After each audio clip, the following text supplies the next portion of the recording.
بسم اللہ الرحمن الرحیم۔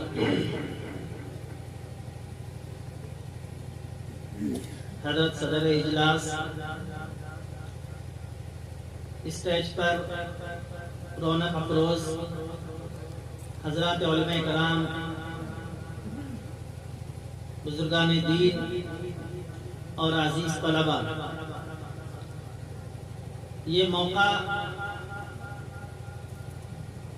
خطاب کا نہیں ہے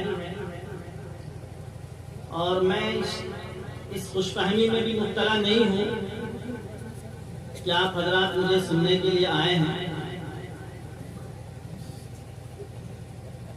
آپ حضرات حضرت اقدس حضرت مفتی محمد احسان صاحب قاسمی دامت برکاتہم، بانی اور محتمم جامعۃ العلوم دیوبند، ان کا پرمغز خطاب، ولولہ انگیز، پراعتماد اور دلوں کو جھنجھوڑنے والے بیان کو سننے کے لیے تشریف لائے ہیں۔ جامعۃ العلوم کا یہ سالانہ اجلاس ہے۔ مفتی صاحب کے ساتھ رہنے اور ساتھ میں کام کرنے کا ہمیں موقع ملتا ہے۔ ابھی حضرت مولانا شمشاد صاحب رحمانی دامت برکاتہم، نائب امیر شریعت کا آپ نے خطاب سنا۔ انہوں نے حضرت مفتی صاحب کے خطابت کے اوپر روشنی ڈالی۔ میں سمجھتا ہوں کہ ادارے کامیابی کے ساتھ خطابت کی بنیاد پر نہیں چلتے ہیں۔ ادارے کو کامیابی کے ساتھ لے کر چلنے کے لیے دوسری صلاحیتیں درکار ہوتی ہیں، اور میں سمجھتا ہوں اور میں اس اعتماد کے ساتھ کہتا ہوں، مجھے ساتھ میں رہنے کی بنیاد پر اس کا تجربہ ہے کہ حضرت مفتی صاحب کے اندر وہ صفات قیادت کی، سیادت کی، لے کر چلنے کی، لوگوں کو اپنی بات منوانے کی اور لوگوں کی باتوں کو ماننے کی ایک عظیم صلاحیت پائی جاتی ہے۔ سب سے بڑی چیز حضرت کے اندر بردباری اور تحمل ہے۔ ایک آدمی جب اونچائی پر پہنچ جاتا ہے، بلندی پر پہنچ جاتا ہے، تو اس بلندی کی جو خوبیاں ہوتی ہیں، جو منفی صفات ہوتی ہیں، وہ ادارے کی ترقی کے اندر رکاوٹ بن جاتی ہے۔ میں بارہا یہ دیکھتا ہوں کہ مفتی صاحب اپنے اساتذہ کے ساتھ اور دوسرے حضرات کے ساتھ جس تحمل کے ساتھ کام کرتے ہیں، یہ وہ بنیادی صفات ہیں جو جامعۃ العلوم کی ترقی کی ضمانت ہے۔ اور میں سمجھتا ہوں کہ یہ ادارہ حضرت مفتی صاحب کی خوبیوں کی بنیاد پر، انہی صفات کی بنیاد پر انشاءاللہ بہت جلد بہت ترقی کی منزلیں طے کرے گا۔ ابھی آپ نے سالانہ رپورٹ سماعت کیا، اس کے اندر بھی آپ نے دیکھا کہ ادارے کے اندر ایک نئی تبدیلی آ رہی ہے۔ ملک کے حالات اس رخ پہ جا رہے ہیں، ہمیں وقت سے پہلے حالات کا ادراک کر کے اپنا رخ طے کر لینا چاہیے، اور اگر ہم نے حالات کے رخ کو جاننے میں دیر کی تو پھر تاریخ ہمیں کبھی معاف نہیں کرے گی۔ مفتی صاحب نے جو ایک نئی شروعات کی ہے، عصری اور دینی تعلیم کے امتزاج کی، میں سمجھتا ہوں کہ یہ وقت کی سب سے بڑی ضرورت ہے، اور میں دعا کرتا ہوں کہ اللہ تعالیٰ مفتی صاحب کے اس مشن کو خوب کامیابی سے ہمکنار فرمائے۔ میں آخری ایک بات اپنے عزیز طلبہ سے کہہ کر کے رخصت چاہوں گا کہ یہاں پر جو ہمارے آج کے فضلاء ہیں، جنہوں نے اپنا سالانہ امتحان مکمل کیا، افتاء اور قضاء کی تعلیم مکمل کی، آپ عملی میدان میں آپ جائیں گے۔ عملی میدان کے اندر فتویٰ کا جو منصب ہے بڑا نازک ہے۔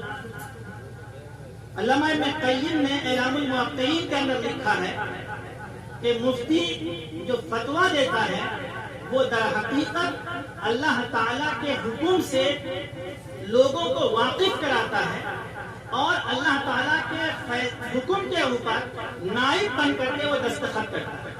توقیع انہوں نے کتاب کا نام ہی رکھا اعلام الموقعین کہ مفتی اللہ کے فیصلے کے اوپر اللہ کا ترجمان بن کر کے اللہ کا نائب بن کر کے اس مسئلے کے اوپر دستخط کرتا ہے اور یہ جاری کرتا ہے کہ اللہ تعالیٰ کا یہ حکم ہے, شریعت کا یہ فیصلہ ہے. لیکن میرے عزیز ساتھیوں, حالات اس تیزی سے ساتھ بدل رہے ہیں, دنیا جس تغیر پذیر حالت کے اندر ہے اور دنیا کی جو پہلی تقسیم ہوا کرتی تھی دارالاسلام کی, دارالحرب کی, اب یہ تقسیمیں ختم ہو گئی. شیخ فیصل مولوی ایک بڑے عرب مفکر گزرے ہیں, یورپ کے اندر بڑا عرصہ گزارا ہے. انہوں نے ایک کتاب لکھی المسلمون مواطنون فی اوروپا, یورپ کے مسلمان. اس کتاب کے اندر انہوں نے لکھا ہے کہ اگر کوئی مفتی اس سے یہ مسئلہ معلوم کیا جائے کہ ہم ہوم لون لے سکتے ہیں کہ نہیں لے سکتے ہیں اور وہ کتابوں کی بنیاد پر پڑھ کر کے یہ فتویٰ دے دیتا ہے کہ جائز نہیں ہے, تو میں یہ سمجھتا ہوں کہ ان کو فتویٰ دینے کا حق نہیں ہے جب تک کہ حالات کو پس منظر کو سمجھے نہیں. کہ ایک آدمی اگر لون کی اجازت مانگ رہا ہے تو کس جگہ کے لوگ ہیں, اس جگہ کی صورتحال کیا ہے, وہاں کے بینکوں کی صورتحال کیا ہے, وہاں کے لوگوں کی معاشی صورتحال کیا ہے اور خود سائل کی صورتحال کیا ہے. جب تک وہ ان تمام چیزوں کو نہیں سمجھ پاتا ہے اس وقت تک وہ صحیح طور پر فیصلہ کرنے میں, فتویٰ دینے میں کبھی کامیاب نہیں ہو سکتا. اسی لیے حضرات فقہا نے مفتی کے لیے تیقظ اور بیداری کو ایک بنیادی شرط قرار دیا. ایک اہم چیز ابھی حضرت مولانا شمشاد صاحب نے بھی اس کی طرف توجہ دلائی کہ مفتی کے لیے تقویٰ بہت ضروری چیز ہے.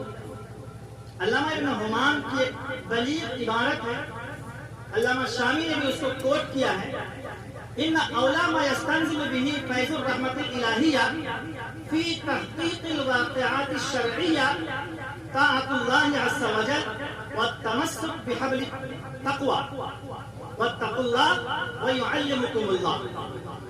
ومن اعتمد على رأيه وذهنه في تحقيق الواقعات وكنوز الفقه وهو في المعاصي حقيق بإنزال الخذلان. ومن لم يجعل الله له نورا فما يكون له من نور.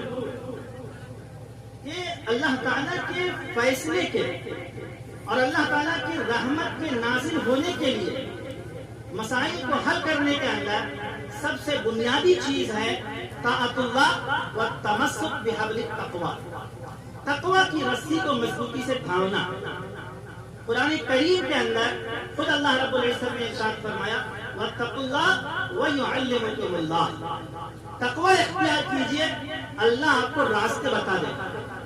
ایک مفتی اگر ایک فیصلہ کرنے کے لیے, ایک مسئلہ کو لکھنے کے لیے اس اعتماد کے ساتھ بیٹھتا ہے کہ اللہ تعالیٰ اس مسئلے کے لیے میرے دل کے اندر, میرے ذہن کے اندر الہام فرما دیجئے, القاء فرما دیجئے, اور وہ شخص کی زندگی تقوی سے عبارت ہے تو قرآن کی یہ شہادت ہے کہ اللہ تعالیٰ اس کو جواب القاء فرما دے.